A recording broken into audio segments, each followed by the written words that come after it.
It is Thursday, the 18th of August, 2011, and let's try to make sense within the broad market index, and in particular, the Dow Jones Industrials. We'll look at Fibonacci psychology as well, and I'm in no means anywhere near that of a financial advisor. No, I just like to just draw little lines here and there, maybe use a calculator and try to figure some numbers out. That's really more of my style more than anything.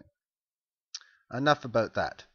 Let's go over more towards the Fibonacci. We'll look at the long term, then we'll look at the short term. Two charts.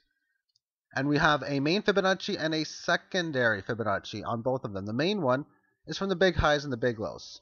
And the secondary is the anything that's happened afterwards, and really only one thing has, and that's a move from here to here.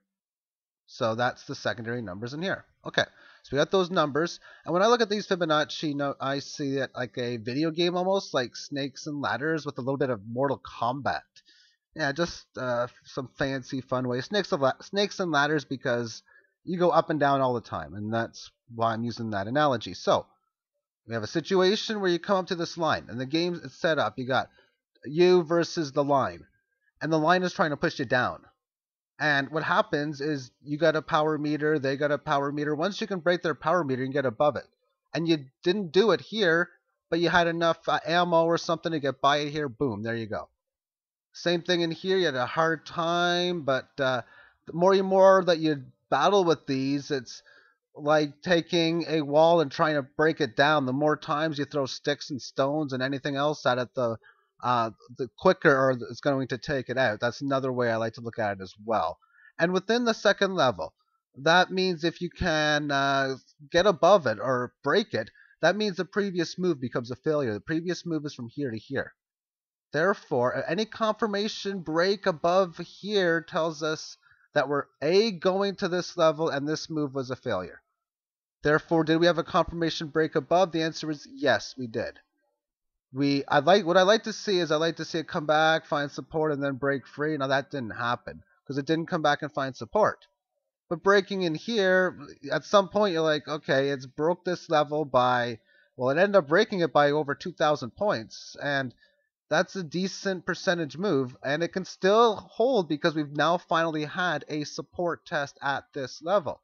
A lot of times we get these different scares within the market, and that's exactly all they are, is that of a scare. Now there are a lot of similarities within what we're seeing now and what we saw before. And the similarities would be, and I'm just copying this part over in here, the ones from the top back in here. We can see, let me just get a nice little color here. We'll do blue. No, I've already done blue on here. We'll do orange. So what we see here is that we have situation here is the same as situation there. Then we have this nice little pierce low, same sort of deal. Barely make a higher high, come back like we did here. The difference this time is it came very close to the high. This time it didn't. And then boom, there's the big move, sort of like in here. So there are a lot of similarities within that. But at the same point again, you could probably make the same case that there's a lot of similarities from this and in here, because a lot of times when markets roll over like that, it's by the book and it's pretty much usually the same. Now, in a situation where if this doesn't hold, I'd be looking for these two levels to be the next areas where we may encounter a level of support. For this level here to be a successful move, it must hold the 8,400 mark. My best guess is that the market will substantially go lower for one reason. And the biggest reason is through fear and a currency crisis, which ultimately should become that of an extinct fiat debt note. Therefore, when people get out of those debt notes, they need to see where they are located. Are they easily located in paper rectangles, or are they numbers in a checking account? Are they in stocks? Are they in bonds? Are they in 401ks and all that type of stuff? And well, a lot of them are in stocks and 401ks, and thus that helps bring markets down lower. Now, I think the best prediction for the future is the companies that survive. Companies like, I don't know, something like saying an Apple. What could happen is maybe in a few years when a currency is that of extinct, you might see a price on it. It might say 2.14, and that might be so much gold. Or how many shares you need for an ounce of gold. Maybe you need 2 shares for an ounce of gold, or 3 shares for an ounce of gold. I don't know, something in that nature where by buying it in cash, say in 2003 or 2010 or any year like that, and selling it in 2018, you could theoretically possibly buy it in dollars, sell it in gold, silver, or something in that nature. That's a good educated guess for possibilities, and it's, like I say, only a guess in that. But realistically, with an inflationary scenario, if you have deflationary cycles first, that's because people are scared within the situation of the economic collapse, and that's where they get their money. And of course, the big money is within the financial institutions. Same sort of deal. I think after that it would bounce higher, but again, I'm only making a guess. Now let's look at this on a short-term level, and we'll just take a look at the last couple weeks. We have a high of about 12,753.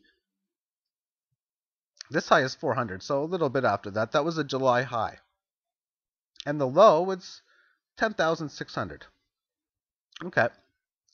So now what happens is it's coming up to the upside. We know when we're here at 11,000, coming back from 10,600, that this was a Fibonacci line because we know this is a low.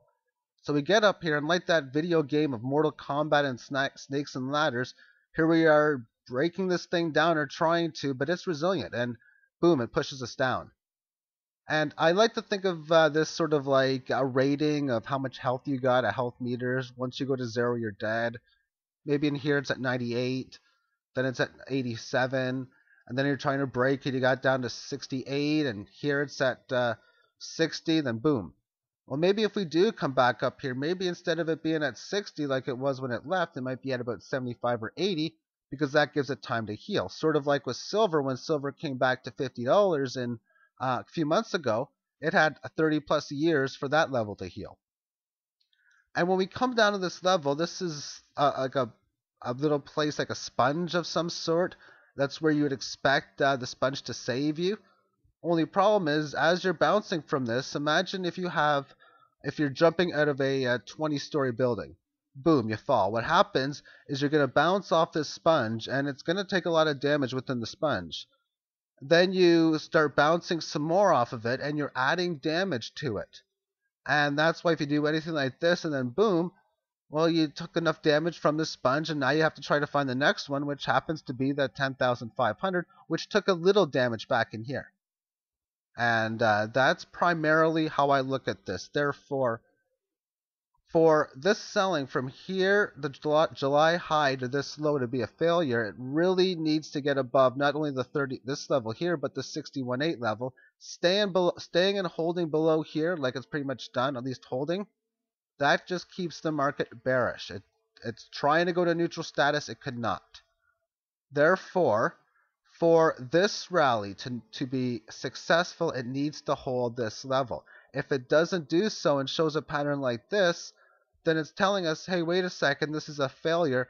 This is a primary trend. We're coming back to 10,600 for another test, and that's all you need to know. If and when that happens, you then adjust the message of the market, knowing that what you're doing is you got this line down here, and you're taking hit points away from it. And on a bullish level, that's what you don't want to do. Alrighty, thank you for tuning in, and have yourself a great day. Bye-bye.